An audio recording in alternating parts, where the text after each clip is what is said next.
Good morning students. Today we will continue our chapter number 5 of science, that is the fundamental unit of life. तो जो मेरा last lecture था, in my previous lecture I explained about the what is the cell made up of. उन contents के बारे में discuss किया था जिससे cell जो होता है वो बना हुआ होता है.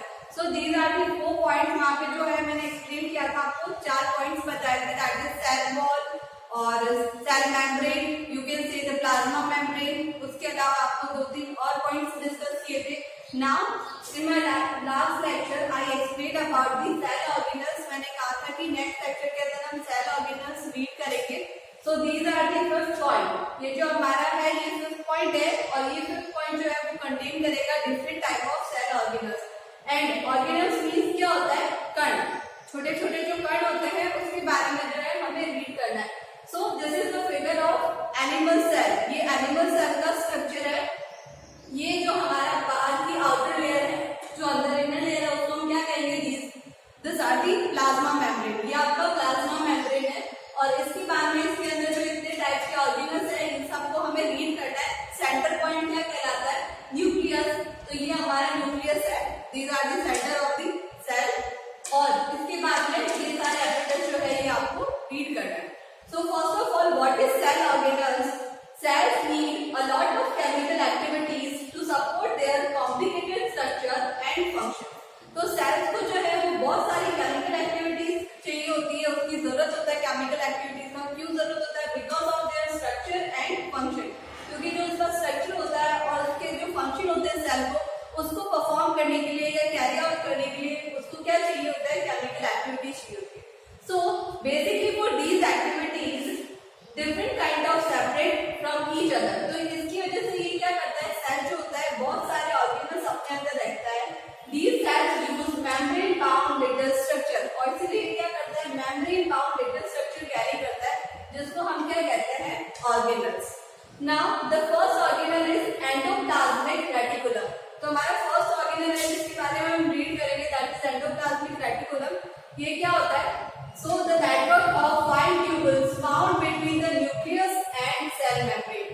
तो ये जो हमारा है ये क्या है? सेंटर पॉइंट क्या है? न्यूक्लियस.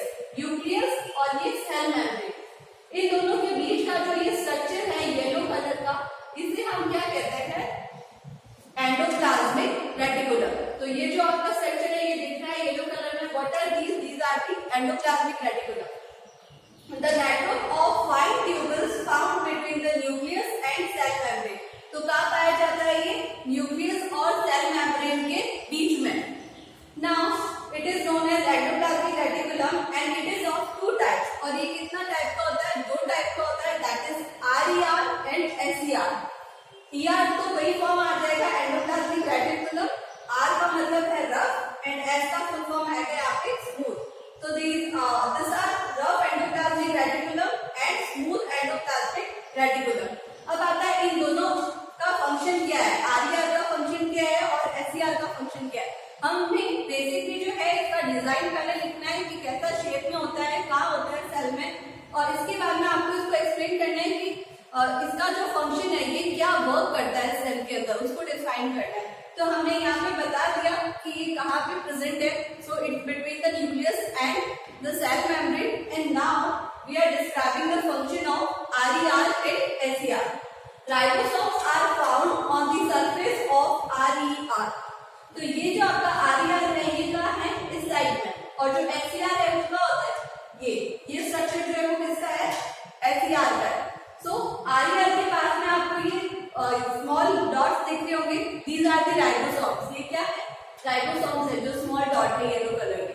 तो RER के सरफेस पे क्या होता है? राइबोसोम्स होते हैं और SER के सरफेस पे राइबोसोम्स नहीं होते. So ribosomes are found on the surface of RER and it helps in protein synthesis. और ये क्या हेल्प करता है? हमें सेल जो है प्रोटीन सिंथेसाइज करता है. सो प्रोटीन सिंथेसाइज इसकी हेल्प की वजह से होगा रफ एंडोप्लाज्मिक रेटिकुलम की हेल्प से. Now the function of SER. SER does not have ribosomes. SER के पास में ribosomes नहीं होते हैं and it helps in synthesis of fat and lipid molecules. और ये क्या करेगा? ये synthesize करता है fat और lipid को. Now what is the basic function of endoplasmic reticulum? So it serves the function of transportation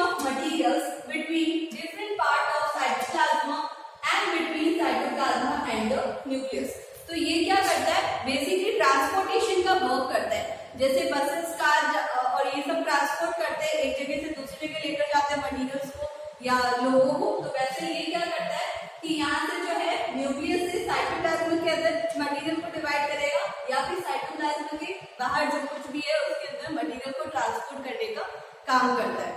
so now our second organelle is Golgi apparatus. Golgi apparatus क्या होता है?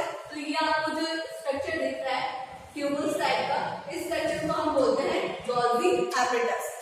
सो first described by Camillo Golgi. तो ये किसने describe किया था? सबसे पहले डिस्कवर जो था वो किसकी वजह से होता है? कैमिलो गोल्गी की वजह से, इसीलिए इसको हम बोलते हैं गोल्गी बॉडी या Golgi apparatus. Consist of a system of membrane bound vesicles. Vesicles means क्या होता है? Flat set. सेट यानी बैग लाइक स्ट्रक्चर, जिसके अंदर हमको स्टोर कर सकते हैं, उसको हम बोलते हैं सेट। तो ये क्या होता है? Membrane bound. मेम्ब्रेन बाउंड मतलब आपको बताया था किसी की भी थिन कवरिंग होती है उसे हम क्या कहते हैं? That is the membrane. तो ये मेम्ब्रेन के अंदर होता है और इसे वेसिकल इसलिए बोलते हैं। वेसिकल मींस होता है फ्लैट सेट होता है, पैकेट होता है बैग जैसा, and these are arranged approximately parallel to each other. और ये जो होते हैं वो अप्रोक्सीमेटली एक दूसरे से पैरेलल रहते हैं। ये इस टाइप से होता है, एक दूसरे के पैरेलल में रहना। So in stacks called cisterns. Stack means क्या होता है? जैसे आप कॉइन्स लेते हो और कॉइन्स का एक स्टैक लगा देते हो, एक के ऊपर एक कॉइन रख के, वैसे ये क्या होते हैं? एक दूसरे के पैरेलल होते हैं, जिन्हें हम बोलते हैं इन स्टैक शेप, स्टैक की तरह होता है, जिसको आप क्या कहोगे? System. And now what its function? इसका फंक्शन क्या होता है? So its function include the storage, modification and packaging of products in vesicle. तो इसका बेसिकली वर्क क्या है? जो भी सेल बनाता है उसको स्टोर करता है, उसके बाद में मॉडिफिकेशन करेगा, अगर उसमें कोई कमी है तो उसको मॉडिफाई करेगा, and then packaging of products, और फिर वेसिकल्स में उसको क्या कर लेता है? स्टोर करके रखता है जब तक कि सेल को उसका नीड नहीं होता है। And it also helps in synthesize and secretion of sugar, protein and pectin. और इसके अलावा ये किसमें हेल्प करता है? सिंथेसाइज करता है शुगर को, प्रोटीन को और पैक्टिन को। सो अब आपको क्या करना है? ये एनिमल सेल का डायग्राम जो है, animal cell and plant cell जो आपको बुक में दिया हुआ है, वो आपको पहले बनाना है और उसके बाद में आपको सेल ऑर्गेनल्स का पॉइंट स्टार्ट करना है। So now we will discuss about the third organelle. So this is our third organelle. ये हमारा जो है थर्ड ऑर्गेनल है। So this is lysosome. ये लाइसोसोम होता है। लाइसोसोम के इस टाइप के स्ट्रक्चर्स है। लाइसोसोम अलग होता है, लाइसोसोम अलग होता है, ठीक है? तो दीज आर दी लाइसोसोम्स। तो बेसिकली इसको हम सुसाइड बैग ऑफ सेल बोलते हैं। सुसाइड मींस खुद ही मतलब अपना आत्महत्या कर लेना। तो वैसे ये क्या करता है? सेल को खुद ही डाइजेस्ट कर लेता है, ठीक है? जब हमारी बॉडी में सेल्स डैमेज हो जाता है तो ये उसको क्या करता है? डाइजेस्ट कर लेता है, इसलिए हम इसको क्या बोलते हैं? Suicide bag of the cell. तो these are membrane bound cells. ये क्या होता है? मेम्ब्रेन बाउंड सेल है यानी बैग है, and these are filled with digestive enzyme. तो ये क्या है? डाइजेस्टिव एंजाइम से फील्ड रहता है। तो डाइजेस्टिव एंजाइम क्या करेंगे? सेल को डाइजेस्ट करने के लिए, या सेल में कोई फॉरेन पार्टिकल्स आ जाता है उसको डाइजेस्ट करने में हेल्प करता है।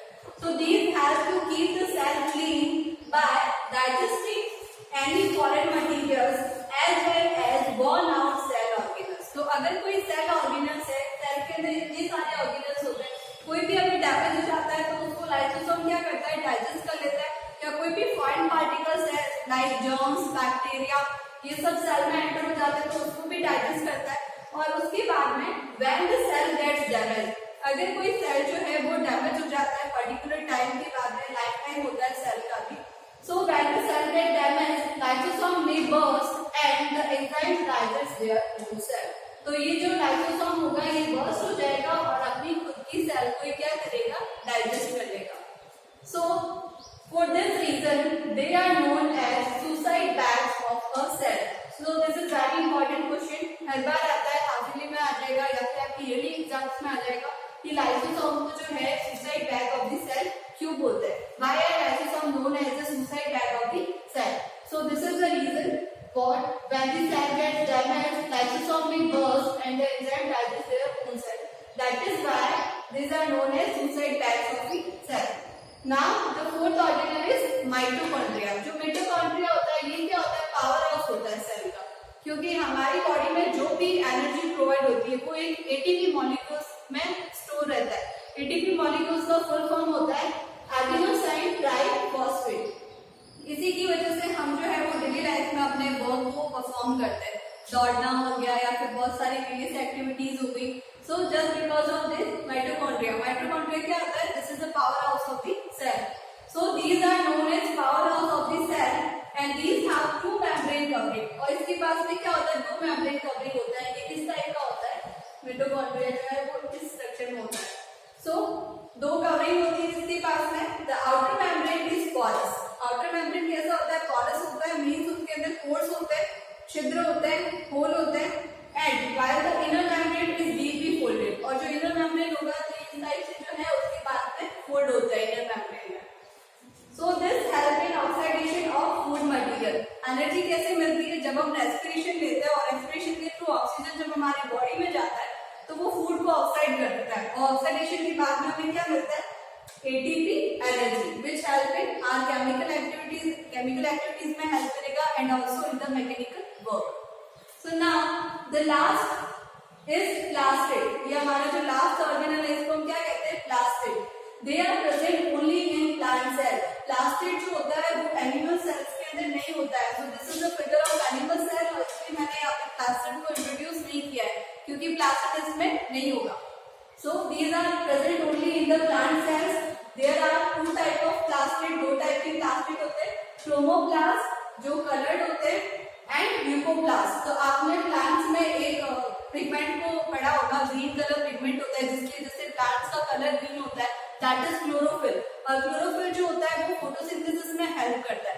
तो जो क्लोरोफिल होता है वो ग्रीन कलर का पिगमेंट होता है. और जो फ्लावर्स होते हैं उसमें भी बहुत सारे डिफरेंट कलर आता है, येलो, ऑरेंज, रेड. तो वो सब किसकी वजह से होता है? Just because of these plastid. Plastid के पास में क्या होता है? क्लोरोप्लास्ट. तो ये जो क्रोमोप्लास्ट है ये क्या होता है? कलर्ड पिगमेंट होगा. जैसे क्लोरोफिल हो गया या फिर ऑरेंज या रेड पिगमेंट होता है वो किसकी वजह से आता है? क्रोमोप्लास्ट की वजह से. एंड ल्यूकोप्लास्ट जो होते हैं वो कलरलेस या व्हाइट कलर के होते हैं, इसीलिए इनको ल्यूकोप्लास्ट बोलते हैं. So chloroplast, what is the function of chloroplast? It plays an important role for photosynthesis in plant. क्योंकि इसमें क्लोरोफिल होता है ग्रीन कलर का पिगमेंट, इसलिए ये किसमें हेल्प करेगा? फोटोसिंथेसिस के अंदर. Now, what is the function of leucoplast? It stores starch, oils and protein. और जो भी हमारा ल्यूकोप्लास्ट है वो क्या करता है? प्लांट्स के अंदर जो भी बना है स्टार्च, ऑयल और प्रोटीन उसको स्टोर करने का वर्क करता है. Now, vacuoles. Vacuoles क्या होता है? जो ये लार्ज पोर्स बनाए हुए इसे हम क्या कहते हैं? vacuoles. Storage sac for solid और लिक्विड कंटेन. ये क्या होता है? स्टोरेज होता है. सैक यानी बैग लाइक स्ट्रक्चर, एक बैग के अंदर स्टोर करता है. किसको स्टोर करेगा? सॉलिड या फिर लिक्विड कंटेन को. So these are small size in animal cells. Animal cells के अंदर जो vacuoles होते हैं या तो वो एब्सेंट होते हैं या फिर वो बहुत ही स्मॉल साइज के अंदर होते हैं. While plant cells have large size vacuoles. और प्लांट के अंदर ये कैसे होंगे? बड़े साइज के अंदर vacuoles प्रेजेंट होता है. इसलिए जब आप प्लांट सेल बनाओगे उसका डायग्राम बनाओगे तो इसमें एक बहुत बड़ा vacuole जो है वो आपको दिखाई देगा. तो आप उसको लेबल कर सकते हैं. सरस्वती मैम.